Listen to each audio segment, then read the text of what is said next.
Voltaje y corriente eléctrica. Comencemos con el voltaje. ¿Qué es el voltaje?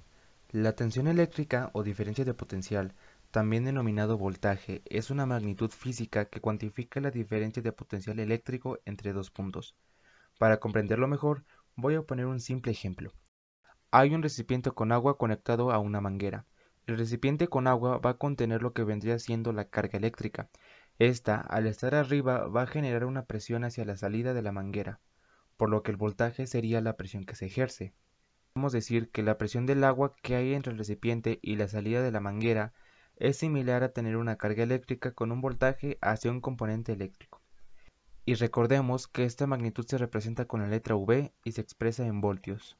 Ahora voy a hablar sobre la corriente, empezando por lo más importante, que es la corriente eléctrica es el flujo de carga eléctrica que atraviesa el material conductor durante un periodo de tiempo determinado. Se expresa en coulombs sobre segundo en el Sistema Internacional de Unidades y la unidad se le conoce como amperio, que se representa con una A mayúscula. Basándonos en el ejemplo anterior, la corriente eléctrica vendrá siendo el flujo que hay a través de la manguera, siendo esta más grande o más pequeña. Esta se divide principalmente en dos tipos, corriente directa y corriente alterna. Utilizamos la corriente directa en diferentes tipos de componentes eléctricos, como lo son baterías, microcontroladores, LEDs, capacitores, motores de corriente directa y no solo en ellos, también en dispositivos electrónicos, tales como computadoras, consolas de videojuegos, celulares, etc. Los valores más comunes con este tipo de corriente son 5, 9, 12 y 24 voltios. Específicamente, en este tipo de corriente podemos interpretar como 0 voltios un estado lógico 0 y como 5 voltios un estado lógico 1, ya que las señales que se perciben son más claras y acertadas comparadas a la alterna.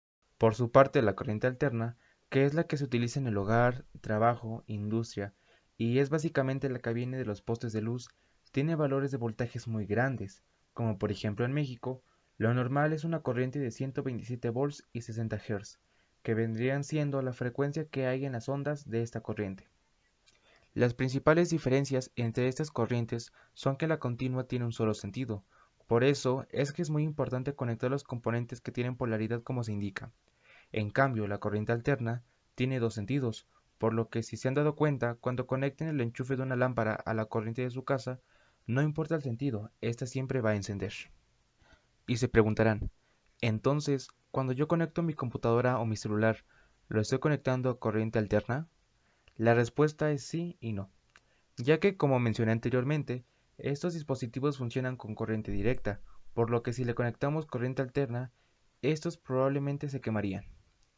Así que lo que se hace es convertir la corriente alterna en corriente directa, y esto se logra gracias a un circuito rectificador ubicado dentro de los cubitos de los cargadores y en el cargador de la computadora.